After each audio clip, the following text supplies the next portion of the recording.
दोस्तों, daily UPSC current affairs series के एक नए डीप डाइव यानी गहन विश्लेषण में स्वागत है। आज की तारीख है 23 फेब 2026 और ये इस दिन का पार्ट 1 है। हाँ, और आज पूरा फोकस हमारे द लर्नर पर है, उन सभी साथियों पर जो यूपीएससी जैसी कड़ी परीक्षा की तैयारी में पूरी तरह से लगे हुए हैं। बिल्कुल सही कहा।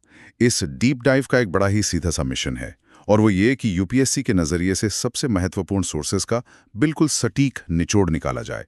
क्योंकि देखिए, इन्फॉर्मेशन ओवरलोड से बचना आज के समय में सबसे ज़रूरी है। एकदम।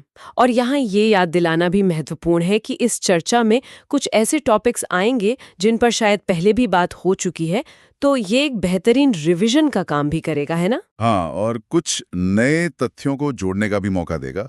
इसलिए एक छोटी सी अपील ज़रूर करनी है यहाँ। अगर ये सीरीज़ तैयारी में मददगार साबित हो रही है, तो इस ऑडियो या वीडियो को लाइक और सब्सक्राइब ज़रूर किया जाए, ताकि ऐसी ही इन्फॉर्मेटिव डीप डाइव्स लगातार मिलती रहें। तो चलिए इसको थोड़ा विस्तार से समझते हैं। आज के इस विश्लेषण में अर्थव्यवस्था, अंतर्राष्ट्रीय संबंध, भूगोल और पर्यावरण से जुड़े कई बेहतरीन सोर्सेज शामिल हैं। और इस चर्चा का एक ठोस बेस सेट करना बहुत ज़रूरी है, क्योंकि यूपीएससी जैसी परीक्षा में ना सिर्फ तथ्यों को रटना काफ़ी नहीं होता। अलग अलग विषयों के बीच के डॉट्स कनेक्ट करना सबसे ज़्यादा महत्वपूर्ण है। उदाहरण के लिए ये समझना पड़ता है कि कैसे इकोलॉजी और इकोनॉमी आपस में टकराते हैं। आज इन्हीं कड़ियों को जोड़ने पर जोर रहेगा। वही तो शुरुआत करते हैं अर्थव्यवस्था और ऊर्जा सुरक्षा से। सबसे पहली खबर इंटरनेशनल एनर्जी एजेंसी यानी आईईए की तरफ से आई है। हाल ही में 54 देशों के ऊर्जा मंत्रियों ने आईईए की एक बैठक में हिस्सा लिया है। अच्छा। हाँ, जहां एनर्जी सिक्योरिटी और क्लीन एनर्जी ट्रांजिशन पर लंबी चर्चा हुई। अगर इसके थोड़ा बैकग्राउंड में जाएं, तो आईईए की स्थापना 1974 में हुई थी। ये ठीक 1973 के ऑयल क्राइसिस के बाद का समय था और ये ओईसीडी फ्रेमवर्क के अंतर्गत स्थापित एक संस्था है। और अगर भारत के नजरिए से देखें, तो 2017 में भारत इसका एसोसिएट मेंबर बना था। अगर हम इसको बड़ी तस्वीर से जोड़कर देखें, तो आईएए का महत्व आज के दौर में सिर्फ तेल संकट को संभालने तक सीमित नहीं रह गया है। आज पूरी दुनिया क्लाइमेट चेंज से लड़ रही है। आईएए की जो बड़ी रिपोर्ट्स आती हैं, जैसे वर्ल्ड एनर्जी आउटलुक और नेट जीरो बाय 2050, ये सीधे तौर पर ग्लोबल पॉलिसीज को प्रभावित करती हैं। यानी ये सिर्फ आंकड़े नहीं बताते। बिल्कुल नहीं। ये रिपोर्ट्स एक तरह से तय करती हैं कि दुनिया भर का पैसा किस दिशा में इन्वेस्ट होगा। जब आईईए क्लीन एनर्जी ट्रांजिशन की बात करता है, तो इसका असर सीधा उन देशों की इकोनॉमी पर पड़ता है जो अभी भी फॉसिल फ्यूल्स पर निर्भर हैं। लेकिन एक सवाल यहाँ उठता है कि एक एसोसिएट मेंबर होने का आखिर मतलब क्या है? क्योंकि भारत इसका फुल मेंबर तो नहीं है ना? सही पकड़ा। ये एक बहुत ही अहम पॉइंट है। फुल मेंबर बनने के लिए किसी भी देश को ओईसीडी का सदस्य होना जरूरी होता है और उसके पास कम से कम 90 दिनों के नेट ऑयल इंपोर्ट्स के बराबर का स्ट्रेटेजिक ऑयल रिजर्व होना चाहिए, जो कि भारत के पास इस फॉर्मेट में नहीं है। एग्जैक्टली। भारत जो कि ओईसीडी का मेंबर नहीं है, इसलिए एसोसिएट मेंबरशिप के जरिए भारत आईए के डेटा, टेक्नोलॉजी और पॉलिसी रिकमेंडेशंस तक पहुंच बनाता है, और वो भी बिना ओईसीडी की बाकी कड़ी शर्तों को पूरा किए। ये ग्लोबल एनर्जी डायलॉग में हमारी आवाज को मजबूत करता है। समझ गया। अब अर्थव्यवस्था में ही थोड़ा आगे बढ़ते हुए ट्रेड की बात करते हैं। मर्चेंडाइज ट्रेड इंडाइसिस की एक बड़ी अपडेट आई है। Directorate general of commercial intelligence and statistics यानी डीजीसीआईएस, जो ministry of commerce and industry के अंतर्गत काम करता है, उसने मर्चेंडाइज ट्रेड इंडाइसिस का बेस ईयर बदल दिया है। पहले यह फाइनेंशियल ईयर 2012-13 हुआ करता था और अब इसे बदलकर 2022-23 कर दिया गया है। इस बदलाव का वाय समझना बहुत जरूरी है। आखिर किसी भी इंडेक्स का बेस ईयर क्यों बदला जाता है? इसका मुख्य उद्देश्य एक्सपोर्ट्स और इंपोर्ट्स की यूनिट वैल्यूज, यानी उनकी कीमतों में समय के साथ होने वाले बदलाव को मापना है। मतलब पिछले 10 साल में जो बदलाव आए हैं उन्हें कैप्चर करने के लिए। हाँ, क्योंकि 2012-13 की अर्थव्यवस्था और 2022-23 के ट्रेड पैटर्न्स में बहुत बड़ा अंतर आ चुका है। नई कमोडिटीज ट्रेड में शामिल हो चुकी हैं और कुछ पुरानी बाहर हो गई हैं। तो क्या इसका सीधा सा मतलब ये है कि पुराना डेटा अब करंट रियलिटीज को ठीक से रिफ्लेक्ट नहीं कराता? एकदम सही। और यही वजह है कि बेस ईयर को करंट ट्रेड स्ट्रक्चर के हिसाब से अपडेट किया गया। ये इंडिकेटर इतना जरूरी इसलिए भी है क्योंकि इसी के आधार पर टर्म्स ऑफ ट्रेड का आकलन होता है। टर्म्स ऑफ ट्रेड का सीधा सा मतलब है कि एक देश अपने एक यूनिट एक्सपोर्ट से कितने यूनिट इंपोर्ट खरीद सकता है। जो कि नेशनल अकाउंट्स के इकोनॉमिक एनालिसिस के लिए बहुत जरूरी इंडिकेटर होता है। बिल्कुल। अगर टर्म्स ऑफ ट्रेड अनुकूल है तो इसका मतलब देश को एक्सपोर्ट्स के मुकाबले कम पैसा बाहर भेजना पड़ रहा है। करते हैं। यहाँ सबसे पहले बात आती है रुवांडा की। हाल ही में भारत ने इस देश के साथ अपनी पार्टनरशिप बढ़ाने का फैसला किया है, खास तौर पर एआई, बायोटेक्नोलॉजी और न्यूक्लियर एनर्जी जैसे मॉडर्न सेक्टर्स में। रुवांडा की प्रोफाइल काफी इंटरेस्टिंग है। हाँ, एक बार इसकी ज्योग्राफी पर नजर डालते हैं। रुवांडा ईस्ट सेंट्रल अफ्रीका में स्थित एक लैंडलॉक्ड देश है, जिसे लैंड ऑफ 1,000 हिल्स भी कहा जाता है, और इसकी राजधानी किगाली है। रुवांडा के भूगोल को यूपीएससी मैप पॉइंटिंग के नजरिए से देखा जाए तो ये काफी हाई यील्ड टॉपिक हो सकता है। ये देश ग्रेट रिफ्ट वैली रीजन का हिस्सा है और एक लैंडलॉक्ड देश होने के नाते इसके बॉर्डर्स काफी अहम हो जाते हैं। जैसे कि बुरुंडी और टैंजानिया। सही। ये बुरुंदी, तांजानिया, युगांडा और डेमोक्रेटिक रिपब्लिक ऑफ कॉन्गो यानी डीआरसी के साथ अपनी सीमा साझा करता है। यहाँ लेक कीवू और माउंट करसिम्बी जैसी खास भौगोलिक संरचनाएं हैं। इन भौगोलिक विशेषताओं का आखिर वहां के इकोसिस्टम या राजनीतिक स्थिति पर क्या असर पड़ता है, खासकर जब हम माउंट करसिम्बी या वहां की बड़ी नदियों की बात करते हैं? देखिए, ये पूरा क्षेत्र टेक्टोनिकली बहुत एक्टिव है, जो इसे मिनरल्स और जियोथर्मल एनर्जी के लिए काफी महत्वपूर्ण बनाता है। इसके अलावा अफ्रीकन कॉन्टिनेंट की दो सबसे मुख्य नदियां नाइल और कॉन्गो, उनका बहाव इस देश से होकर गुजरता है। एक छोटा देश होने के बावजूद इसकी लोकेशन ऐसी जगह पर है जहां से सेंट्रल अफ्रीका के रिसोर्सेज तक पहुंच बनाई जा सकती है। तभी भारत वहां इतना इंटरेस्ट ले रहा है। एआई और न्यूक्लियर एनर्जी में वहां निवेश करना दर्शाता है कि भारत अफ्रीका में अब सिर्फ ट्रेडिशनल एड नहीं दे रहा, बल्कि हाई-टेक कैपेसिटी बिल्डिंग पर बड़ा फोकस कर रहा है। बिल्कुल। अफ्रीका के इस रणनीतिक भूगोल से अब हम सीधे आते हैं सैन्य दृष्टिकोण पर। एक्सरसाइज वज्र प्रहार 2026 की डिटेल्स आ चुकी हैं। ये इंडियन आर्मी और यूएस आर्मी स्पेशल फोर्सेस के बीच होने वाली एक्सरसाइज का 16th एडिशन है, जो कि इस बार हिमाचल प्रदेश के बकलोम में हो रहा है। इस एक्सरसाइज के कोर फोकस का विश्लेषण करना बड़ा जरूरी है, क्योंकि स्पेशल फोर्सेस की एक्सरसाइजेज ना वो आम सैन्य अभ्यास से बिल्कुल अलग होती हैं। यहाँ मुख्य रूप से counter terror operations, precision strikes और एडवांस्ड स्पेशल ऑपरेशंस टैक्टिक्स पर जोर दिया जाता है, जिन्हें आमतौर पर TTPs यानी टैक्टिक्स, टेक्निक्स और प्रोसीजर्स कहा जाता है। लेकिन एक बात सोचने वाली है कि सिमुलेटेड बैटलफील्ड कंडीशंस में इस तरह की जॉइंट ऑपरेशनल रेडीनेस दोनों देशों के लिए इतनी जरूरी क्यों है? क्योंकि आज के युद्ध परंपरागत नहीं रहे। जब दो अलग अलग देशों की स्पेशल फोर्सेस एक साथ ट्रेनिंग करती हैं, तो वो एक तरह की इंटरऑपरेबिलिटी विकसित करती हैं। यानी अगर कल को किसी ग्लोबल क्राइसिस में दोनों देशों को एक साथ ऑपरेशन करना पड़े, तो उनके कम्युनिकेशन सिस्टम्स, हथियार और काम करने का तरीका एक दूसरे के अनुकूल होना ही चाहिए। और हिमाचल का जो पहाड़ी क्षेत्र है, वो ऐसी ट्रेनिंग के लिए एक परफेक्ट चैलेंजिंग एनवायरनमेंट देता है। और यहाँ पर बात सच में बहुत दिलचस्प हो जाती है, क्योंकि जहाँ एक तरफ इंसान पहाड़ों पर युद्ध का अभ्यास कर रहा है, वहीं पहाड़ खुद ब खुद अपनी जगह बदल रहे हैं। हम बात करें ईरान के तफ्तान वोल्केनो की। पिछले 10 महीने में ये ज्वालामुखी पूरे 9 सेंटीमीटर यानी करीब 3.5 इंचेस ऊपर उड़ गया है। ये 4000 मीटर ऊंचा एक स्ट्रैटोवोल्केनो है। इसकी जियोलॉजी को डिकोड करना सच में किसी मिस्ट्री को सुलझाने जैसा ही है। Taftan volcano Makran continental volcanic arc का हिस्सा है। ये दरअसल वो जगह है जहां अरेबियन प्लेट यूरेशियन प्लेट के ठीक नीचे सबडक्ट हो रही है, यानी उसके नीचे खिसक रही है। प्लेट टेक्टोनिक्स का ये लगातार मूवमेंट ही इस जगह पर ऐसी हलचल पैदा करता है। लेकिन रिपोर्ट्स की माने तो इस ज्वालामुखी में पिछले 7 लाख साल से कोई बड़ा इरप्शन नहीं हुआ है। तो अचानक से ये 9 सेंटीमीटर का उभार कैसे आ गया? क्या ये किसी नए खतरे का संकेत हो सकता है? हालांकि 7 लाख साल से इरप्शन नहीं हुआ है, पर इसका मतलब ये बिल्कुल नहीं है कि ये ज्वालामुखी पूरी तरह मर चुका है। वहां अभी भी फ्यूमेरोल्स मौजूद हैं। फ्यूमेरोल्स वो वेंट्स होते हैं जहां से सल्फर और गर्म गैसें लगातार निकलती रहती हैं, जो दर्शाते हैं कि अंदर सब कुछ एक्टिव है। हाँ, ये प्रूफ है कि जमीन के नीचे मैग्मा और जियोथर्मल एक्टिविटी अभी भी जिंदा है। जो ये 9 सेंटीमीटर का उभार देखा गया है, वो इसी अंडरग्राउंड मैग्मा चैम्बर में हो रहे प्रेशर या फ्लूइड मूवमेंट का नतीजा हो सकता है, जियोलॉजिस्ट के लिए ये इसलिए ज़रूरी है क्योंकि ये अनडॉर्मेंट ज्वालामुखियों के अचानक एक्टिव होने के पैटर्न समझने में बहुत मदद करता है। भूगोल से जुड़कर ही एक और बड़ी खबर है और इस बार ये भारत से है।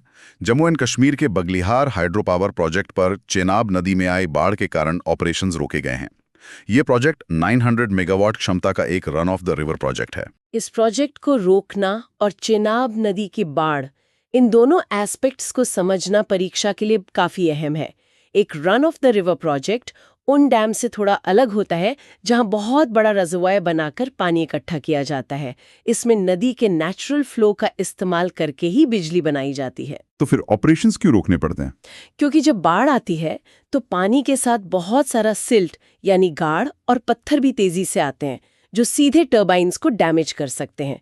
इसलिए सेफ्टी के लिए ऑपरेशंस रोकने पड़ते हैं।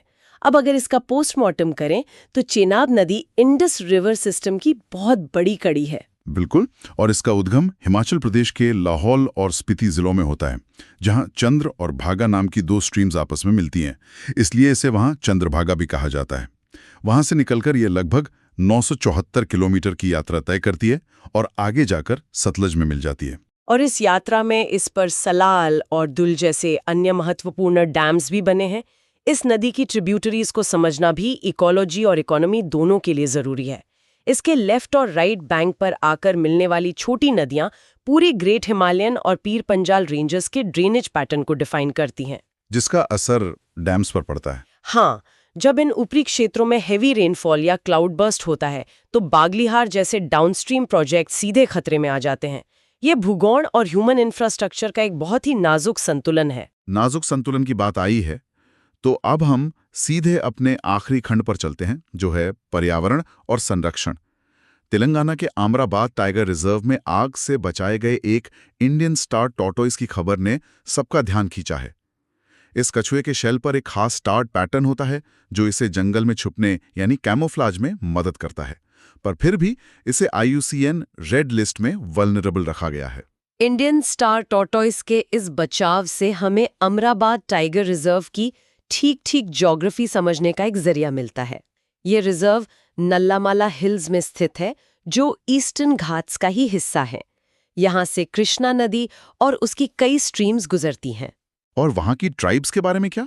ह्यूमन ज्योग्राफी के नजरिए से देखें तो ये क्षेत्र चेंचू ट्राइब का निवास स्थान है, जो इस ड्राई डेसिडुअस फॉरेस्ट के इकोसिस्टम के साथ सदियों से जुड़े हुए हैं। फॉरेस्ट फायर्स, खासकर सूखे मौसम में, ग्राउंड ड्वेलिंग स्पीशीज जैसे इस टॉर्टस के लिए बहुत बड़ा खतरा होती हैं, क्योंकि ये तेजी से भागकर अपनी जान नहीं बचा सकते। टॉर्टोइसेस के संदर्भ में एक और बड़ी रोचक खबर है, पर यह पूरी दुनिया के दूसरे कोने से आई है। इक्वाडोर के गैलापागोस आर्किपेलागो में एक फ्लोरियाना आइलैंड है, जहां पूरे 100 साल बाद 150 जॉइंट टॉर्टोइज वापस लाए गए हैं। इस वोल्केनिक आइलैंड का अपना इतिहास बड़ा अजीब रहा है। कैसे? देखिए, 1832 में यहाँ एक पीनल कॉलोनी बनाई गई थी और 18वीं सेंचुरी का एक बैरल मेल सिस्टम आज भी वहां मौजूद है, जहां से शिप्स के लोग लेटर्स भेजते थे। यहाँ सबसे हैरान करने वाली बात यह है कि इंसानों ने इस आइलैंड पर आकर अपने फायदे के लिए जो दखल अंदाजी की, उसने वहाँ के पूरे इकोसिस्टम को लगभग तबाह कर दिया। इंसानों के साथ वहाँ बकरियां यानी गोट्स और अन्य ऐसी प्रजातियां पहुंची जो वहाँ के लिए इन्वेसिव थीं। इन बकरियों ने आइलैंड की सारी वेजिटेशन खा ली, जिसका असर टॉर्टोइजेस पर पड़ा। हाँ, जिसके नतीजे में जायंट टॉर्टोइजेस और लगभग 54 अन्य IUCN रेड लिस्टेड स्पीशीज भूखमरी और खतरे के कगार पर आकर खड़ी हो गईं। लेकिन फिर 2007 में इन इन्वेसिव मैमल्स को वहां से हटाया गया और अब इन टॉर्टोइजेस का लौटना एक बहुत ही पॉजिटिव स्टेप है। ये सच में इकोसिस्टम रेस्टोरेशन का एक बड़ा और सफल उदाहरण बन रहा है। अब इकोसिस्टम रेस्टोरेशन और एंडेमिज्म की ही बात करें तो दो और ऐसी प्रजातियों का जिक्र यहाँ जरूरी हो जाता है जो इस वक्त भारी खतरे में है। कौन सी हैं वो प्रजातियां? पहला है ब्लैक नेक्ड क्रेन, जिसे लद्दाख में लोग छाथुंगथुंग कहते हैं। ये मुख्य रूप से इस टिबेटन प्लेटो और भारत में अरुणाचल प्रदेश और लद्दाख में मिलता है। इसे IUCN ने नियर थ्रेटेंड की श्रेणी में रखा है और ये साइटीज के अपेंडिक्स I में शामिल है। और दूसरा है रेड सैंडर्स यानी लाल चंदन। ये सिर्फ ईस्टर्न घाट्स में पाया जाने वाला एक स्लो ग्रोइंग पेड़ है जो IUCN के हिसाब से एंडेंजर्ड है। हाल ही में तिरुपति के रूट पर भारी आवाजाही के कारण इसकी स्मगलिंग अब काफी आसान हो गई है। अगर हम एक पहाड़ी पक्षी और एक जंगल के पेड़, इन दोनों प्रजातियों के बीच की कॉमन समस्या को लिंक करें तो वो है ह्यूमन एक्सपेंशन और commercial exploitation. Black necked crane अपने नेस्टिंग ग्राउंड्स खो रहा है क्योंकि वेटलैंड्स के आसपास ह्यूमन सेटलमेंट और कंस्ट्रक्शन तेजी से बढ़ रहा है। और रेड सैंडर्स के साथ भी वही हो रहा है। बिल्कुल। रेड सैंडर्स का हैबिटेट पहले से ही छोटा है, लेकिन उसकी वुड की ग्लोबल डिमांड इतनी ज्यादा है कि स्मगलिंग का पूरा एक नेटवर्क काम कर रहा है। जब इंसानी ज़रूरतें और इंफ्रास्ट्रक्चर नेचर के एंडेमिक एरियाज में घुसते हैं तो ये इन अहम प्रजातियों के अस्तित्व पर सीधा प्रहार करता है। सही मायनों में ये तथ्य किसी भी एस्पिरेंट के लिए सिर्फ एग्जाम पॉइंट्स नहीं है, बल्कि एनवायरमेंटल एथिक्स की लिविंग केस स्टडीज हैं। तो चलिए आज के इस डीप डाइव के सभी सोर्सेज का एक क्विक और एनर्जेटिक रिकैप कर लेते हैं। हमने शुरुआत की थी आईईए की 54 देशों वाली मीटिंग और ग्लोबल एनर्जी पॉलिसी से। फिर हमने समझा कि डीजीसीआईएस ने ट्रेड इंडिसेस का बेस ईयर फाइनेंशियल ईयर 2022-23 क्यों किया, ताकि करंट प्राइसेस ठीक से रिफ्लेक्ट हो सके। और उसके बाद हमने रवांडा का भूगोल देखा। हाँ, रवांडा की एआई पार्टनरशिप और भूगोल देखा, और हिमाचल में एक्सरसाइज वज्र प्रहार की स्ट्रैटेजिक डेप्थ को समझा। भूगोल में ईरान के ताफ्तान वॉल्केनो का अचानक ऊपर उठना और चिनाब पर बगलीहार प्रोजेक्ट की बाढ़ से जुड़ी परेशानियों पर चर्चा की। और आखिरी में इकोलॉजी के तहत अमराबाद टाइगर रिजर्व के कछुए, फ्लोरियाना आइलैंड के जायंट टॉर्टोइज का रेस्टोरेशन और ब्लैक नेक क्रेन तथा रेड सैंडर्स के सामने खड़े खतरों पर गौर किया। तो आखिर इन सब का मतलब क्या है? मतलब यही है कि दुनिया की अर्थव्यवस्था, भूगोल और पर्यावरण एक दूसरे के साथ बहुत गहराई से उलझे हुए हैं, और यूपीएससी उम्मीदवारों से ठीक यही विश्लेषणात्मक समझ मांगता है। एकदम सही। तो सभी लर्नर्स को एक बार फिर याद दिला दिया जाए कि ये UPSC current affairs 23 Feb 2026 part 1 का डीप डाइव था। अगर ये नए फैक्ट्स और रिवीजन का तरीका पसंद आया तो इस चैनल को लाइक और सब्सक्राइब जरूर किया जाए। इस विश्लेषण को पूरी तरह खत्म करने से पहले सोर्सेज की इस पूरी चर्चा से एक ऐसी बात निकलकर सामने आती है जिस पर थोड़ा ध्यान जाना जरूरी है। एक तरफ हम देखते हैं कि फ्लोरियाना आइलैंड पर इंसानी दखल और इन्वेसिव स्पीशीज ने 100 साल तक टॉर्टस का नामो निशान मिटा दिया था, और दशकों की मेहनत के बाद अब कहीं जाकर वो लौट पाए हैं। दूसरी तरफ आईईए क्लीन एनर्जी ट्रांजिशन के जरिए दुनिया को बदलाव की तरफ ले जाने की लगातार कोशिश कर रहा है। पर इन सब के बीच नुकसान भी हो रहा है। सैंडर्स जैसी प्रजातियां स्मगलिंग की भेंट चढ़ रही हैं, और वेटलैंड्स पर लगातार कंस्ट्रक्शन से पहाड़ी पक्षी खत्म हो रहे हैं। ये पूरी स्थिति एक बहुत ही अहम सवाल खड़ा करती है। क्या हमारी आर्थिक और विकास की लगातार बढ़ती रफ्तार हमारी संरक्षण यानी कंजर्वेशन की कोशिशों से हमेशा 2 कदम आगे ही रहेगी, या क्या कभी ऐसी पॉलिसी मेकिंग इस रेस को सही मायने में जीत पाएगी जहां विकास और जीवन दोनों एक साथ चल सकें? ये एक ऐसा सवाल है जो सिर्फ परीक्षा की कॉपी तक सीमित नहीं रहना चाहिए, बल्कि खुद विचार करने के लिए भी बहुत अहम है। इस पर थोड़ा समय निकालकर जरूर सोचा जाए। तो आज की इस बेहतरीन और गहन चर्चा को हम यहीं समाप्त करते हैं। हमें पूरी उम्मीद है इस विश्लेषण से तैयारी को एक नई और मजबूत दिशा मिलेगी। इस सीरीज के अगले पार्ट में ऐसे ही कुछ और जरूरी सोर्सेज के निचोड़ के साथ फिर मुलाकात होगी। तब तक के लिए परीक्षा की इस कड़ी यात्रा में बने रहिए और अपना पूरा ध्यान अपनी पढ़ाई पर केंद्रित रखिए। धन्यवाद।